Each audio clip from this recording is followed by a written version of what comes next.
الحبيب وقلبك يطيب يا متابعين. نقول ألف مبروك لجمهور الهلال على فوزه على بمك 2-3. رغم أنه بمك رغم الهزيمة ما شاء الله تبارك الله قدم مستوى يشكر عليه. يعني نقول خلى الهلال يعاني في مرماه وخلى في أرض خلى يعاني. رغم ما الهلال عرف يتعامل مع المباراة، رغم أنه الهلال كان متقدمين عليه قلب النتيجة. ليش؟ عقلية الانتصارات في نادي الهلال قلبت النتيجة بعد توفيق الله. ها بمك رغم الخسارة ما قصر، قدم أداء حتى الفرق الكبيرة أمام الهلال ما تقدم الأداء هذا. احترام للفرق الكبيرة كلها، لكن اللي قدم مستوى نقول قدم مستوى، اللي ما قدم مستوى نقول ما قدم مستوى.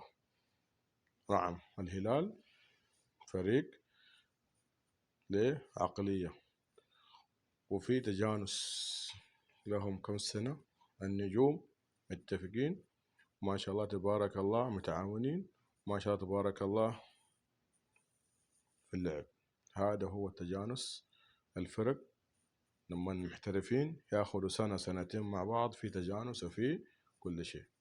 نتمنى التوفيق إن شاء الله لجميع الأندية. نقول ألف مبروك فوز الوحدة ما شاء الله تبارك الله، في الدقائق الأخيرة ما شاء الله تبارك الله فوز مقنع جدا. لكن نتمنى إن شاء الله الأداء فرسان مكة نتمناهم إن شاء الله تبارك بإذن الله المباراة الجاية يكون أفضل بإذن الله. نتمنى لكم التوفيق للدوري السعودي وجميع الدوائر الأخرى. نقول كمان مبروك الفوز الاتفاق السعودي ما شاء الله تبارك الله، أشكر على مستواه.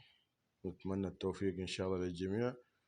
اكتبوا لي في التعليقات وين أحسن مباراة عجبتك في الدوري السعودي، وصل على الحبيب وقلبك يطيب يا متابعين.